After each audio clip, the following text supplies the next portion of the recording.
Gold trusted gold buyers. మీరు తాకట్టు పెట్టిన బంగారాన్ని విడిపించి ఈ రోజు ఉన్న మార్కెట్ ధరకు కొనబడును.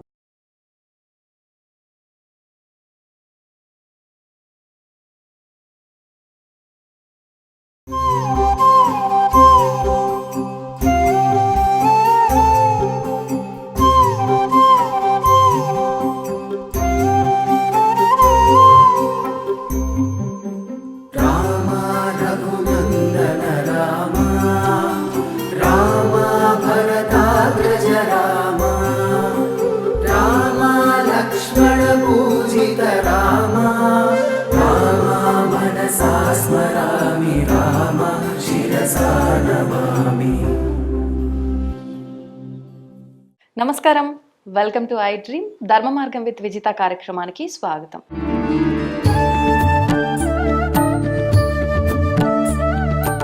ప్రస్తుతం మనతో పాటు ఉన్నారు కామాఖ్య అమృత శోధన సంస్థ వ్యవస్థాపకురాలు శ్రీ విద్యా ఉపాసకులు వేరుశ్యామ అమ్మ మనతో పాటు ఉన్నారు. ఇప్పుడు అమ్మతో మాట్లాడి మరిన్ని విషయాలు తెలుసుకుందాం. మనకు ఎన్నెన్నో సందేహాలు ఉంటూ ఉంటాయి. ఆ సందేహాలన్నింటినీ కూడా నివృత్తి చేసుకునే ప్రయత్నం చేద్దాం. అమ్మ నమస్తే. ఈ ఆషాఢ మాసం అనేది మరికొద్ది రోజుల్లోనే రాబోతోంది. ఆషాఢ మాసం అనగానే మనకు గుర్తొచ్చేది బోనాలు, ఇంకా మనకి వారాహి అమ్మవారి నవరాత్రులు, గుప్త నవరాత్రులు అని చెప్పంటూ ఉంటారు. పాడ్యమి నుంచి మొదలవుతాయి. ఏంటమ్మా ఈ వారాహి నవరాత్రుల గురించి? అంటే గత కొన్ని సంవత్సరాల క్రిందట అసలు వారాహి అమ్మవారు ఉన్నారు అన్న విషయమే చాలా మందికి తెలియదు. కానీ ప్రస్తుతం ఒక 2-3 సంవత్సరాలు అనుకుంటా ఎక్కువగా వాడుకలోకి వచ్చింది. ఎందుకని అంటే అమ్మవార్లు దేవతలు కూడా గుప్తంగా ఉంచాలా, కొద్ది రోజులు రహస్యంగా పెట్టి మళ్ళీ బయటకు వచ్చి పూజలు అందుకోవడం ఏంటి? దీని వెనకాల ఏదో ఒక రీజన్ ఉండే ఉంటుంది కదమ్మా, ఆ ఆంతర్యం ఏంటో తెలియజేయండి. మామూలుగా శ్రీ విద్యా ఉపాసన అన్నది చాలా ఏంటి అంటే కొంతమందే నేర్చుకోవాలి అని చెప్పారు. దానికి కారణం ఏమిటి అంటే కొంతమందే నేర్చుకోవాలి అంటే వాళ్ళే నేర్చుకోవాలి అని కాదు. అందుకే లలితా సహస్రాలను కూడా రహస్యనామాలు. రహస్యము అంటే ఏంటంటే శోధించు, లోపలికి వెళ్ళు, చూడు, అంటే అక్కడ అన్ని జ్ఞానమే అనమాట. ఆ జ్ఞానం అని మనకి తెలియాలి అంటే ఏం చేయాలి? అది గుప్తం అంటే దాయమని కాదు, అందరికీ తెలియకుండా దాయడం కాదు. ఇప్పుడు ఏంటి మామూలుగా మనిషికి ఏంటంటే క్యూరియాసిటీ అంటారు, మీకు తెలిస్తే. క్యూరియాసిటీ అంటే నాకు అన్నీ తెలిసేసుకోవాలి అని ఒక ఆశ. కానీ అది ఏమిటవుతుంది అంటే అన్నీ తెలుసుకోవాలని ఆశని వాళ్ళు అనుకుంటున్నారు. కానీ దేని గురించి తెలుసుకుంటున్నాను అని ప్రశ్నించుకుంటే మీ విషయాలన్నీ తెలుసుకోవడంలో నాకు జిజ్ఞాస ఉంది అంటే అర్థమైందా? దాన్ని క్యూరియాసిటీ అంటారు. కానీ నిజమైన జిజ్ఞాస అంటే అర్థం ఏమిటి అంటే నాలో వచ్చిన ప్రశ్నలకి సమాధానం నేనే వెతుక్కోవడం. అంతేగాని పక్కవాడిని సెర్చ్ చేయడాన్ని క్యూరియాసిటీ అనరు, జిజ్ఞాస అనరు. నన్ను నేను సెర్చ్ చేసుకోవడానికి జిజ్ఞాస అంటారు. ఈ వారాహి అయినా, రాజశ్యామల అయినా, లలిత అయినా ఇవన్నీ శ్రీ విద్యా ఉపాసనకి సంబంధించిన దేవతలు. అందువల్ల ఏంటి అంటే వాటి గురించి తెలుసుకోవాలి అంటే గుప్తం అంటే దాయమని కాదు, లోపలికి వెళ్ళి నువ్వు ఎంత. అదే లలితా శాస్త్రంలో కూడా మీరు చూస్తే 180 అయిపోయిన తర్వాత అభ్యాసాతిశయ జ్ఞాత షడద్వాతీత రూపిణి అని అంటారు. అంటే అర్థం ఏమిటి అంటే అభ్యాసం ఎంత చేస్తే అంత నీకు కొత్తగా కనిపిస్తూ ఉంటుంది, అంటే అంత తెలుస్తూ ఉంటుంది, అంత అర్థం అవుతుంది. జ్ఞానం అంటే అంతే కదా. ఇప్పుడు మీరు ఒక విషయమే ఉంది, దాన్ని ఈ రోజు ఒకలా చూస్తారు, రేపు పొద్దున మీరు అది చేయడం మొదలు పెట్టేసరికి మీకు అందులో అనుభవం వస్తే ఇంకో. ఇప్పుడు సపోజ్ చూడండి, చిన్నప్పుడు ఫస్ట్ టైము మామూలుగా ఒక స్త్రీ వంట చేయడం మొదలుపెట్టింది అనుకోండి, ఆ వంట ప్రాసెస్ ఎలా ఉంటుందంటే దీని తర్వాత ఇచ్చేయాలి, దీని తర్వాత అంటే ఒక స్టెప్ వైజ్ మేనర్లో చేసుకోవాల్సి వస్తుంది. అదే ఒక 25 ఇయర్స్ వంట చేశారనుకోండి, ఈ స్టెప్స్ ఏమైనా ఉంటాయా? చాలా ఫాస్ట్, అంటే క్విక్గా. అప్పుడేమో గంటన్నర చేసేది కాస్త ఇప్పుడు పావు గంటలో అయిపోతుంది. ఎందుకు? అది ఏం చేయాలి అని అలవాటు, మనకు ఆ జ్ఞానం వచ్చింది. అంటే అభ్యాసం చేసిన కొద్దీ వచ్చేదాన్ని జ్ఞానం అంటారు. ఇక్కడ లలితమ్మ కూడా ఏంటి అంటే చెయ్యగా చెయ్యగా చెయ్యగా చెయ్యగా ఇంకా ఇంకా ఇంకా బాగా అర్థం అవుతుంది. ఆ ప్రాసెస్ లోనే ఇక్కడ వారాహి అంటే అర్థం ఏమిటి అంటే మామూలుగా వారాహి అన్న పదానికే అర్థం ఆవిడ ఏంటిట అంటే పంది లాంటి మొహం కలిగినది. ఆ ముఖం యొక్క అర్థం ఏమిటి అని ప్రశ్నించుకుంటే అసలు దేన్నైనా అంటే భూమి మొత్తాన్ని మోసిన తల్లి ఆవిడ. అంటే విష్ణుమూర్తి వరాహ రూపం ఎత్తినప్పుడు ఈ శక్తి ఏదైతే ఉందో వరాహస్వామి శక్తే ఈ వారాహి అవడం వల్ల అంటే ఈ భూమి యొక్క భారం మొత్తం ఆవిడ మోస్తోంది. ఇవి ఆషాఢ మాసంలోనే రావడానికి కూడా కారణం ఏమిటంటే మీరు చూస్తే భూమి మీద పాడి పంటలు పండించుకుంటాం. రైతు అప్పుడే భూమిలో ఇవన్నీ వేస్తారు, అంటే మొలకలు వేసి విత్తనాలు. ఎందుకంటే ఆ టైము కరెక్ట్గా, అంటే ఆ టైంలో అందుకే ఆవిడ చేతిలో ఒకటి నాగలి ఉంటుంది. ఆ నాగలి హలము అంటే అర్థం ఏమిటి అంటే ఆ దున్నడం. అంటే ఈ భూమి మొత్తాన్ని ఈవిడ ఏం చేస్తోంది? వ్యవసాయం. ఆ వ్యవసాయం అంటే కూడా మళ్ళీ ఏంటంటే మన లోపల చాలా అక్కర్లేని కలుపు మొక్కలు బోళ్ళు ఉంటాయి.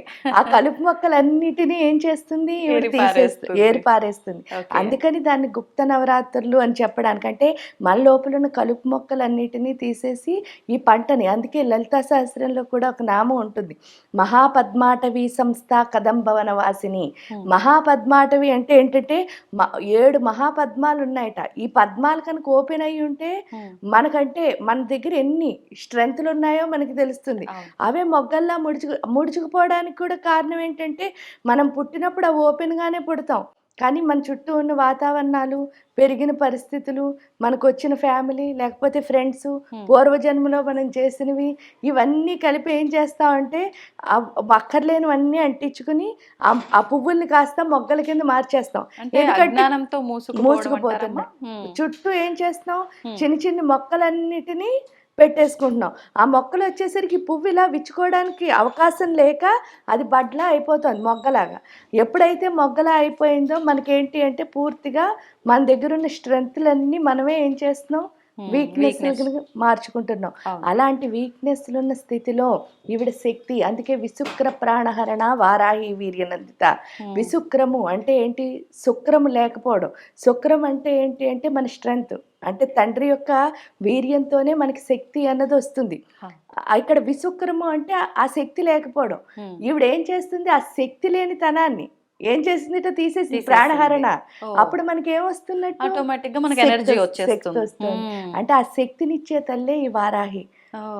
అమ్మ, మరి అంత శక్తినిచ్చే తల్లిని అందరూ పూజించడానికి వీల్లేదు. ఉపాసనా పరులు ఎవరైతే ఉన్నారో వాళ్ళు మాత్రమే పూజించాలి. అమ్మవారిని గుప్తంగా, అంటే అర్ధరాత్రులు మాత్రమే పూజించాలి ఈ నవరాత్రుల్లో కూడా ప్రత్యేకించి. ఎందుకనమ్మా ఈ అన్ని నియమాలు? ఇవన్నీ ఎందుకు వచ్చాయి అంటే అమ్మవారు జ్ఞానానికి పూర్తిగా మన బుద్ధి అన్నదాన్ని ఆవిడ మార్చే తల్లి. ఆవిడ ఆజ్ఞాచక్రంలో ఉంటుంది, ఈ బుద్ధిని మారుస్తుంది.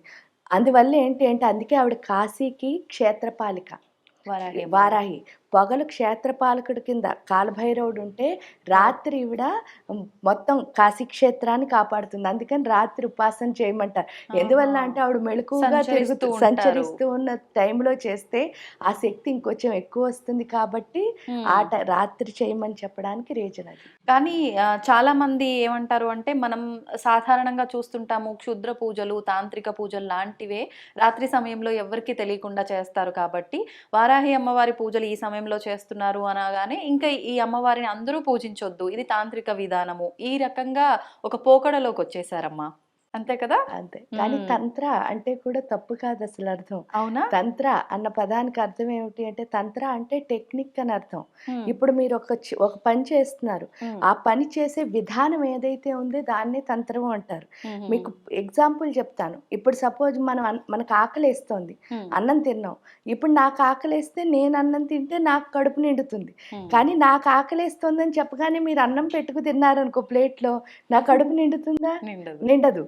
నాకు దాహం వేసేస్తోంది, అప్పుడు మీరు వాటర్ తెచ్చుకుని తాగారు, నాకేం నోరు ఆరిపోవడం తీరదు కదా.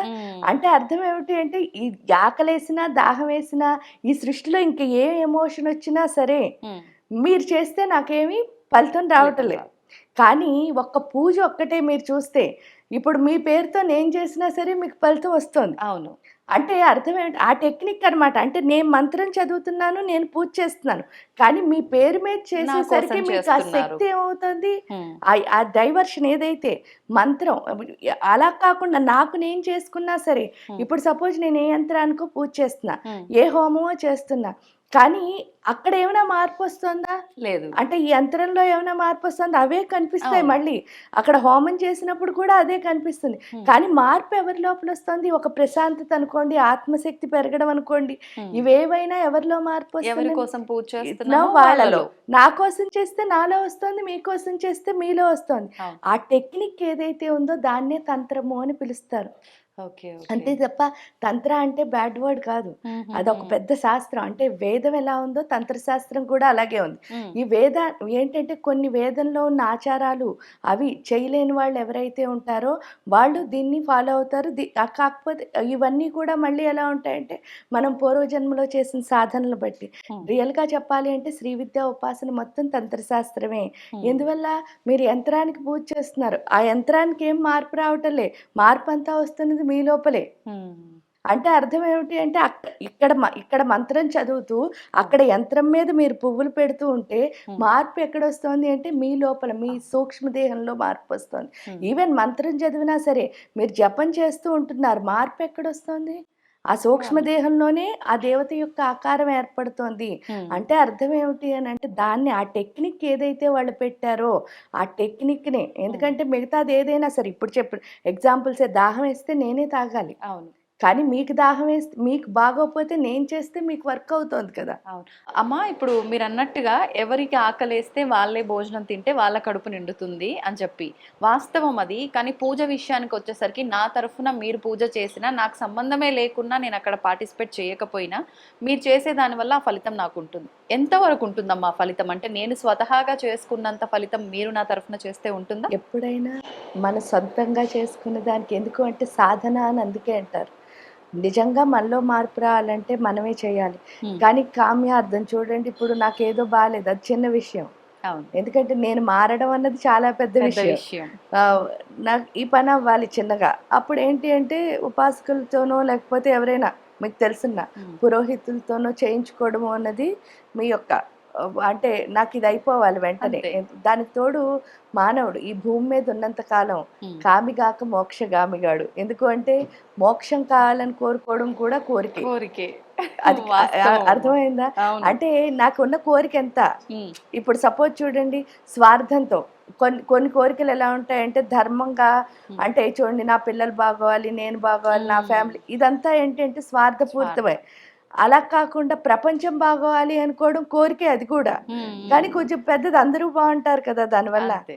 సో ఇక్కడ ఏంటి అంటే ఆ మార్పు వస్తుంది. భూమి మీద ఉన్నంత వరకు మాత్రం కోరిక అన్నది తప్పదు. ఎందువల్ల అంటే ఈ భూమికి ఇక్కడ కోరిక లేకపోతే మనం అసలు నుంచోలేం. అంటే ఏదో ఒకటి అంటే నాకు మోక్షం కావాలనుకోవడం లేకపోతే ఈ ప్రపంచాన్ని ఏదో ఒకటి చెయ్యాలనుకోవడం ఏదైనా కోరికే. దానికి తోడు ఇంకొకటి కూడా అంటారు. ఏంటి అంటే ఒక ఉపాసకుడు అంటే అసలు భూమి మీద ఉపాసకులు ఎందుకు ఉండాలి? మన భారతదేశానికి ఉన్న గొప్పతనం ఏమిటి అంటే ఈ విద్యే. ఆ విద్యా ఉపాసన ఎందువల్ల అంటే ఆ ఉపాసన బలం వల్లే ఇప్పటికి కూడా అంటే ఈ భూమి మీద ఎంత అందంగా మనం అంటే చేయగలుగుతున్నాము. అంటే చూడండి సపోజ్ మిగతా దేశాలన్నిటికంటే ఈ దేశం గురువు ఎందుకు అంటే ఇక్కడున్న జ్ఞానమే. ఆ జ్ఞానం ఏమిటి అని అంటే మన పూర్వం ఉన్న ఋషులు మునులు మనకిచ్చిన ఈ విద్య వాళ్ళు చేసిన మంత్రబలమే ఇక్కడ మనని ఇప్పటికి కూడా ఇంకా ఎలా ఉన్నామంటే నడిపిస్తోంది. మనది వేదభూమి, కర్మభూమి. ఆ భూమి అవడం వల్లే ఇక్కడ మనని నడిపిస్తోంది. ఆ నడిపిస్తున్న మంత్రాన్ని ఇప్పుడు ఏంటి అంటే మీ నాన్నగారు మీకు ఒక ఆస్తి ఇచ్చారు. కానీ మీరు ఏమీ చేయకుండా ఆ ఆస్తిని ఎంజాయ్ చేద్దాం అనుకున్నారు సపోజ్. అది ఎన్ని రోజులు ఎంజాయ్ చేస్తారు చెప్పండి? మీ నాన్నగారు ఎంత ఇచ్చినా సరే. అవును. కొంతకాలం మాత్రమే. శాశ్వతం కాదు. శాశ్వతం ఎందుకు కాదు అంటే అది మీరు కష్టపడలే. కాబట్టి మీకు చాలా ఈజీ అది. విలువ తెలియదు. అవి ఈజీ అవడం వల్ల ఏమవుతుంది? మీరు చాలా ఈజీగా ఖర్చు పెట్టేయగలుగుతారు. దానికి పెద్ద ఎగ్జాంపుల్స్ కూడా అక్కర్లేదు. చిన్నప్పుడు మనం పిక్నిక్ వెళ్ళిన దానికి నాన్న ఇచ్చిన డబ్బులతో మనం సంపాదించిన తర్వాత మనం ఏదో ఒక పని చేసిన దానికి అంటే మనం ఖర్చు పెట్టినప్పుడు ఈ రెండు ఖర్చులకి చాలా తెలుస్తుంది. ఆ తృప్తి వేరుగా ఉంటుంది.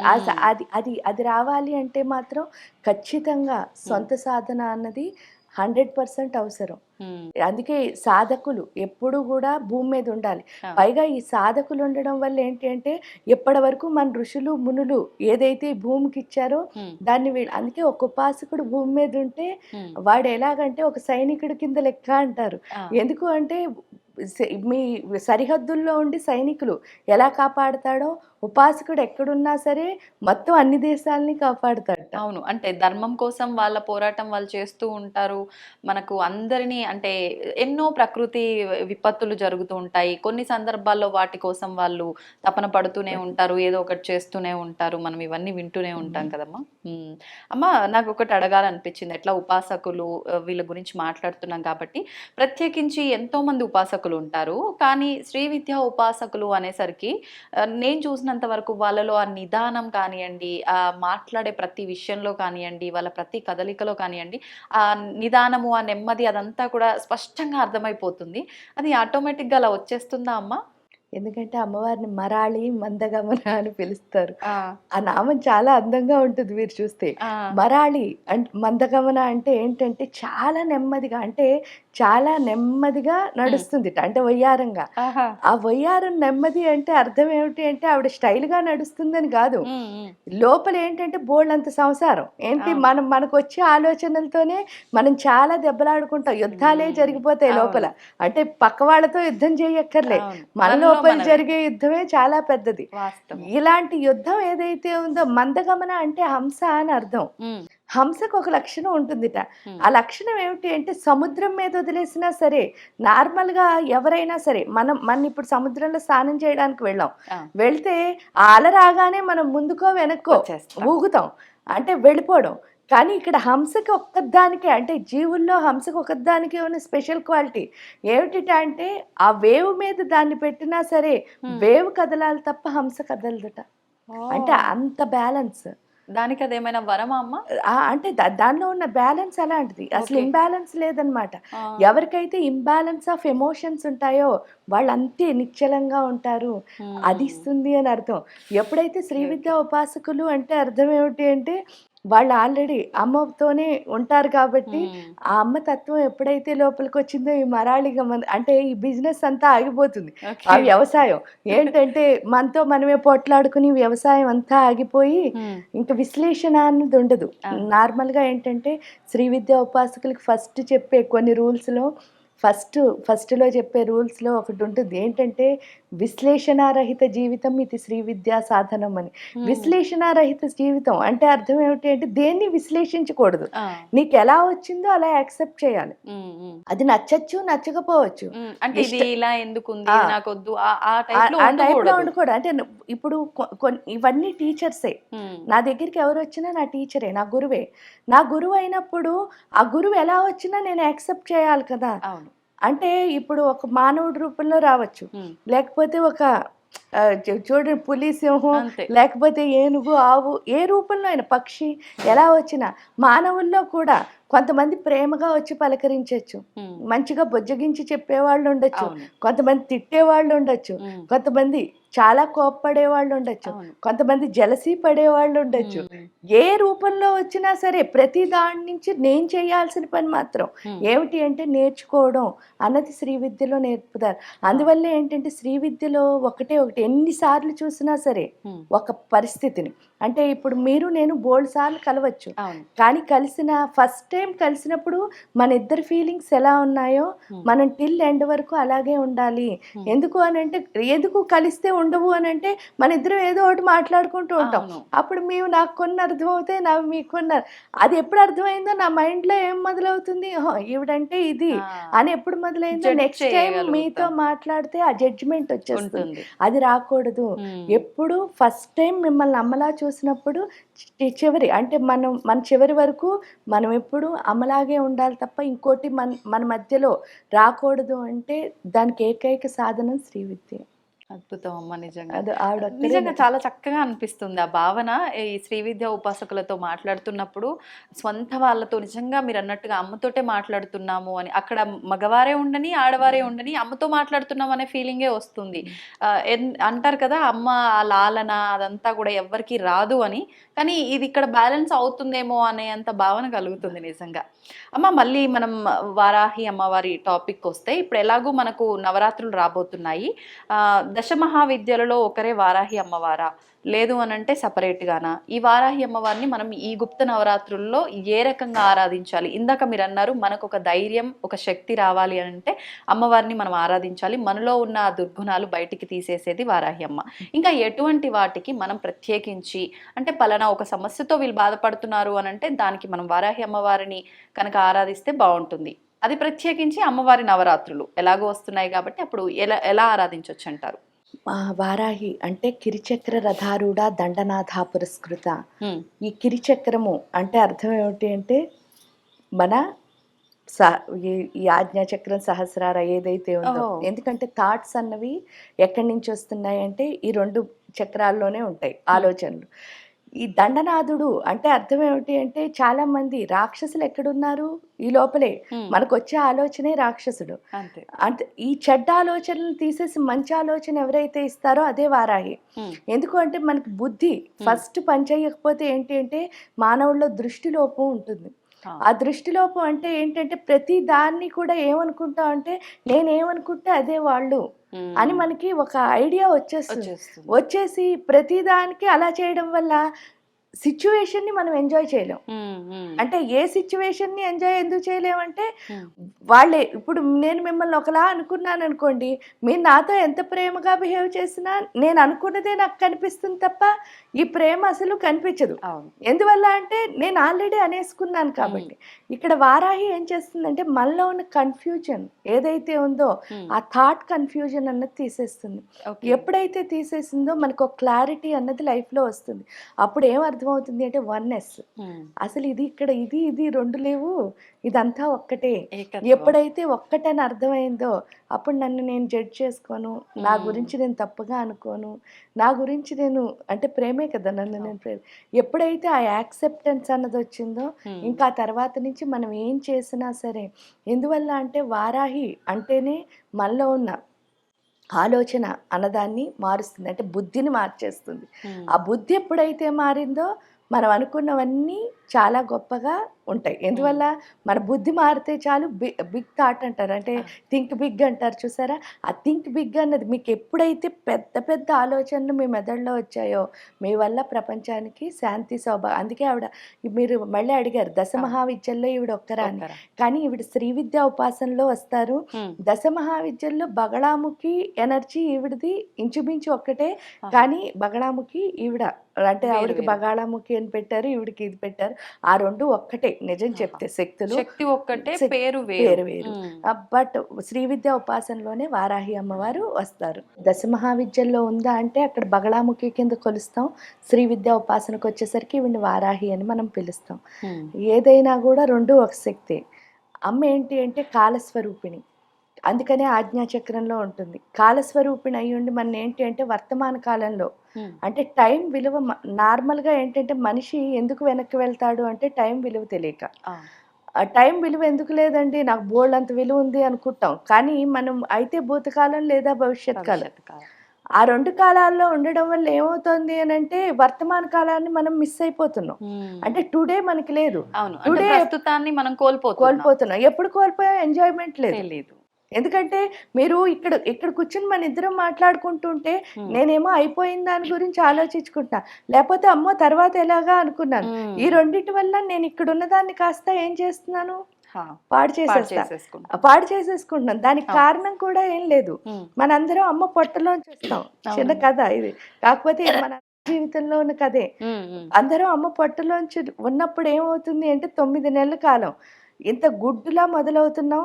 పాప బాబో ఒక మోచేయంత అవుతే బయటకు పంపించేస్తున్నారు 9 నెలలు అయ్యాక. ఈ 9 నెలలు అయిన తర్వాత బయటకు వచ్చి లోపు మీరు చూస్తే లోపల ఉన్నప్పుడు మన ఏమంటారంటే అమ్మ తిన్నదంతా బిడ్డకు వెళుతుంది అంటారు. అమ్మ తిన్నదంతా బిడ్డకు వెళుతుంది అంటే గ్రహణ శక్తి, అంటే అమ్మ తిన్నదంతా తీసుకునే శక్తి బిడ్డకుంది. కానీ అది నిజమా అని మనం ప్రశ్నించుకున్నప్పుడు బయటికి రాగానే ఫస్ట్ గురువు ఎవరని చెప్పారు అంటే తల్లి. ఎందుకు అంటే మనకి పాలు తాగడం నేర్పిస్తుంది. మరి మరి గ్రహణ శక్తి ఉన్నప్పుడు మనకి నేర్పించాల్సిన పని ఏమిటి? ఎవరైనా, అది అమ్మాయినా ఎవరైనా, అంటే మనకి లోపల తీసుకోవడం రాదు. కానీ నేను ఎలా గుడ్డులా ఉన్నదాన్ని పిల్లలా అయ్యాను అని ప్రశ్నించుకుంటే ఇక్కడ ఏమవుతుంది అంటే అమ్మకి బిడ్డకి ఒక మధ్యలో ఒక కనెక్షన్ ఉంది. ఆ కనెక్షన్ ఏదైతే ఉందో దాన్ని మాయ అని పిలుస్తారు. మాయ అంటే ఏంటి అంటే శివాశక్తి కలిసున్న స్వరూపం, అంటే అర్ధనారీశ్వర తత్వమే మాయ అంటే. ఎప్పుడైతే ఈ తల్లి తినదంతా ఈ అర్ధనారీశ్వర తత్వమే పిల్లకి పంపిస్తోంది. ఈ పంపించినప్పుడు బయటకు వచ్చాం, అదే ఫస్ట్ కట్ చేస్తారు. కట్ చేసేగానే మనం శివాశక్తుల్ని వదిలేసాం. ఎందుకంటే ఇక్కడ మనకి కొత్తగా ఫస్ట్ అమ్మ వచ్చింది, తర్వాత నాన్నగారు వచ్చారు, ఆ తర్వాత మనకంటే ముందు పుడితే అక్కలు చెల్లెళ్ళు అందరూ వచ్చారు. ఇంకా కాకుండా భూమి మీద అత్తలు మావయ్యలు బోల్డ్ మంది, ఎన్ని బంధాలు చుట్టాలు వచ్చేసారు, ఫ్రెండ్స్ అన్నారు, అందరూ వచ్చేసారు. ఈ అందరినీ చూడడంలో మనం మర్చిపోయింది ఎవరిని అని ఒక్కసారి ఆలోచించుకుంటే మనకి ఎవరు హెల్ప్ చేశారో శివాశక్తులు, భగవంతుడిని. కానీ ఎంత బతుకుతాం ఫైనల్గా, ఎంతో బతికిన తర్వాత లాస్ట్కి ఎవరైనా పుట్టిన ప్రాణి గిట్టక తప్పదు, దాన్ని మనం యాక్సెప్ట్ చేయాల్సిన నిజం ఏంటి అంటే మరణమే. ఆ నిజంలో లాస్ట్లో చనిపోయిన తర్వాత కూడా మనం శ్మశానానికి వెళ్తే పోనీ పిల్లల్ని బాగా పెంచుకుంటాం, వీళ్ళు ఎవరైనా మనతో అక్కడ ఉంటారా? మనతున్న చుట్టాలని మనం తెచ్చుకున్నాం, వాళ్ళు ఎవరైనా మనతో ఉన్నారా? మన కజిన్స్ అన్నాం, ఫ్రెండ్స్ అన్నాం, ఎవరైనా ఉన్నారా? లేరు. అక్కడ కూడా మళ్ళీ ఒంటరి యానమే. ఆ ఒంటరి యానంలో మన కోసం మళ్ళీ అక్కడ వెయిట్ చేస్తూ ఇద్దరు ఉంటారు. వాళ్ళు ఎవరు అంటే కాళ్ళ రూపంలో ఈ శివాశక్తులే. అవునా? అంటే ఈ లోపల ఎవరు లేనప్పుడు వాళ్ళిద్దరూ ఉన్నారు, అక్కడ ఎవరు లేనప్పుడు వాళ్ళిద్దరూ ఉన్నారు, మధ్యలో వీళ్ళందరూ వచ్చేసరికి మనం ఏమిటి అసలు పూజ చేయడమే మనకి రెండోది. అంటే ఫస్ట్ ఎప్పుడు మనకు బోల్డని పనులు ఉంటాయి, లేకపోతే అకేషనల్ గా పూజలు ఉంటాయి. అంటే మనకి ఫస్ట్ ప్రిఫరెన్స్ ఏది ఉండాలి నిజం చెప్తే? భగవంతుడే. ఎందుకంటే నాకెవరూ లేనప్పుడు వాళ్ళే ఉన్నారు, అందరూ ఉన్నప్పుడే నేను ఇలా చేస్తున్నాను. ఇక్కడికి వెళ్ళిన తర్వాత అది ఎప్పుడు అది అర్థం అవ్వాలి. కాబట్టి ఎవరైతే భూతకాలంలోకి వెళ్తారో అయిపోయిందని తలుచుకుంటారు. ఆ భూతనాథుడు రుద్రుడు, ఆ రుద్రుడు పని ఏంటి అంటే ఎప్పుడు ఆ తండ్రికి ఇంట్లో చూడండి చాలా చిన్న డిఫరెన్స్ ఉంటుంది. తండ్రి ఎప్పుడు ఏంటంటే పిల్లలు క్రమశిక్షణగా ఉండాలి, సిస్టమేటిక్గా లైఫ్ లీడ్ చేయాలి, వాళ్ళు ఉన్నతంగా ఎదగాలి, అది తండ్రి పోర్షన్. తల్లి ఎప్పుడు ఏం చెప్తూ ఉంటుందంటే వాళ్ళు నవ్వుతూ ఉంటే చాలు, శుభ్రంగా తిని టైంకి పడుకుని ఆరోగ్యంగా ఉంటే చాలు, ఎప్పుడు అమ్మ అమ్మ అంటూ ఉంటే చాలు అమ్మకి. అంతే కదా ఈ రెండు. కానీ ఎప్పుడు ప్రేమిస్తూనే ఉన్నాం అనుకో లైఫ్లో ఎదుగుతామా చెప్పండి? కానీ తండ్రి డిసిప్లిన్ లేకపోతే మనం ఎదగం. అంటే రెండు కావాలి, లైఫ్కి బ్యాలెన్సింగ్ ఉండాలి. ఆ బ్యాలెన్సింగ్ ఉండకే ఏం చేస్తున్నాం, భూతకాలంలోకి వెళ్ళగానే తండ్రి ఏం చేస్తాడట, ఒక దెబ్బ వేస్తాడట. దెబ్బ వేసి ఏం చెప్తాడు, నువ్వు నా పిల్లనని మర్చిపోవడం వల్లే నీకు ఈ కష్టాలన్నీనే, అసలు నా పిల్లనని తెలుసుకుంటే నువ్వు ఎలా ఉందువు అంటే, ఎందుకంటే అఖిలాండ కోటి బ్రహ్మాండ నాయకుడు పిల్లలు ఎలా ఉంటారు చెప్పండి, చక్కగా క్వీన్స్ ఇట్లా క్వీన్లా ఉండాలి కదా, అలా ఉండదు అని చెప్తాడు. అందుకని చెప్పి భూతకాలంలోకి వెళ్ళాము అంటే ఏడుపే వస్తుంది. అంటే ఏదైనా తలుచుకోండి అయిపోయింది, మనకు బాధ కలుగుతుంది, దుఃఖమే. ఎందువల్ల అంటే అది మంచి తలుచుకున్నా అప్పుడు బాగున్నాను ఇప్పుడు బాగాలేదని బాధపడుతున్నాం, చెడు తలుచుకున్నా అప్పుడు బాగోలేదు కాబట్టి ఎలాగో అది తలుచుకుని ఏడుస్తాం. అంటే అయిపోయింది ఎప్పుడు మీకు మిగిల్చేది ఏంటి అంటే బాధే. ఇంకా అవ్వాల్సింది అమ్మ కదా, ఇక్కడ మహామాయా స్వరూపిణి అమ్మ. ఈవిడ ఏం చేస్తుంది అంటే అమ్మకి ఎప్పుడు బిడ్డలు ఏం చేయాలి, అటెన్షన్, అమ్మ అమ్మ అమ్మ అమ్మ అని తిరగాలి. ఈ అమ్మ అమ్మ అని తిరగాలన్న అటెన్షన్ కోసం ఆవిడ ఏం చేస్తుందిట, మనకు టెన్షన్ ఇస్తుంది. ఎప్పుడైతే టెన్షన్ వచ్చిందో వెంటనే ఏం చేస్తున్నావు, ఏదో ఒకటి చేసి సాల్వ్ చేయమని మళ్ళీ ఆవిడకే దండం పెడుతూ గుర్తొస్తారు. సో అంటే ఏంటి అంటే వాళ్ళిద్దరు చూడండి, అంటే అలా అయినా మనకి గుర్తు చేయాలని.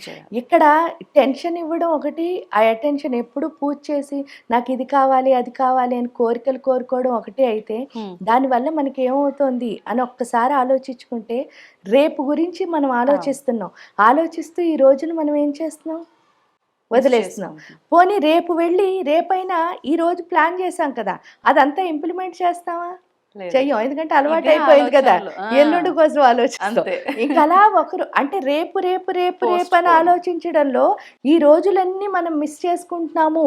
అంటే అర్థం ఏమిటి అంటే, ఒకటి లైఫ్లో ఎదగట్లేదు అన్నది పక్కన పెట్టేయండి, ఉమ్. దానికంటే ఇంపార్టెంట్ ఏంటంటే మన యొక్క జీవితం అంటే ఆయుష్ని మనమే తగ్గించేసుకుంటున్నాం. ఉమ్. అందుకని 100 ఏళ్ళు బతికేవాళ్ళు కాస్త 60 ఏళ్ళకి అర్ధాంతరంగానే.